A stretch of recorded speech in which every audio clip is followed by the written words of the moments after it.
करचें, मुळावें घर आपल्या नांवार जावचें, मागीर तें आपल्या स्वताच्या जागेत बांदलेलें आसतलें तें रोकाच्या under regularisation of unauthorised construction, किंवा आमी म्हणटा की 1972च्या पयलीं आशिल्लें घर, ज्या घराक आपल्या निव्वळ आपल्या डॉक्युमेंट ना, फक्त पंचायतीन दिल्लो नंबर किंवा पंचायतीन दिल्ली सर्टिफिकेट म्हणजे घराचे कायदेशीर डॉक्युमेंट जावपाक शकना।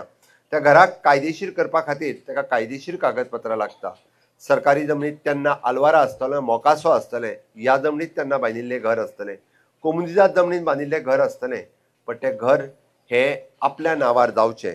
आमी सातत्यान जाका म्हणटा की जरी घर असलें आसत जाल्यार तितूर एक घर आपल्या नांवार जेन्ना जातलें तेन्ना सूख आनी शांती ह्यो दोनूय मेळपाक शकतले आनी फुडल्या आपल्या जनरेशना कडेन आपूण तें पास ऑन करपाक शकतलो। म्हणून म्हजें घर ह्या योजनेची सुरवात आमी 4 तारखेच्यान करता आनी गांवांतल्या प्रत्येक मनशाक हॅपिनेस इंडेक्स वाडपा खातीर आमी सातत्यान प्रयत्न करीत आसा।